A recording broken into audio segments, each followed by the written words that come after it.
ভয়াবহ দাবানলে পুড়ছে ফ্রান্স। দ্বিতীয় বিশ্বযুদ্ধের পর এমন পরিস্থিতি আর কখনো দেখেনি ফ্রান্সের বাসিন্দারা। ফ্রান্সের দক্ষিণ পশ্চিমাঞ্চলে ভয়াবহ দাবানল নিয়ন্ত্রণে আনতে এখনো লড়াই চালিয়ে যাচ্ছেন দেশটির দমকল কর্মীরা। আগুনে ইতিমধ্যে 40,000 হেক্টরের বেশি এলাকা পুড়ে গেছে। তবে অনুকূল আবহাওয়া পরিস্থিতি আগুন নিয়ন্ত্রণে আনতে সহায়ক হতে পারে বলে আশা করছেন সংশ্লিষ্টরা। দাবানলের কারণে স্থানীয় বাসিন্দা ও পর্যটক মিলিয়ে প্রায় 2,20,000 মানুষকে নিরাপদ স্থানে সরিয়ে নেওয়া হয়েছে। গত বুধবার শুরু হয় এই দাবানল সোমবার বিকেল নাগাদ স্থিতিশীল অবস্থায় এসেছে বলে জানিয়েছেন ফ্রান্সের স্বরাষ্ট্রমন্ত্রী লরা নুনেজ।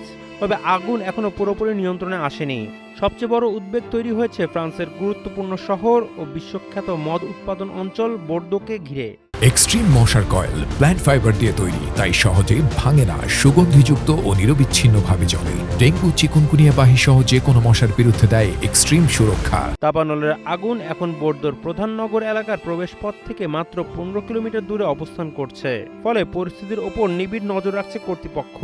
দাবানল শুধু বনাঞ্চল ও জনবসতির জন্যই হুমকি তৈরি করেনি, বরং বড় ধরনের ধাক্কা দিয়েছে দক্ষিণ পশ্চিমাঞ্চলের আঞ্চলিক অর্থনীতিতেও। দেশটির অর্থমন্ত্রী রোলা লেস্কুর জানিয়েছেন, আগুনের প্রভাবে স্থানীয় অর্থনীতি ক্ষতিগ্রস্ত হয়েছে।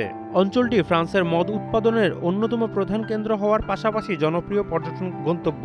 বিশাল এলাকা পুড়ে যাওয়া, বিপুল সংখ্যক মানুষের সরিয়ে নেওয়া এবং বোর্দোর দিকে আগুন এগিয়ে আসায় উদ্বেগ এখনো কাটেনি। আগুন স্থিতিশীল হলেও পুরোপুরি নিয়ন্ত্রণে না আসা পর্যন্ত দমকল বাহিনীর অভিযান অব্যাহত থাকবে।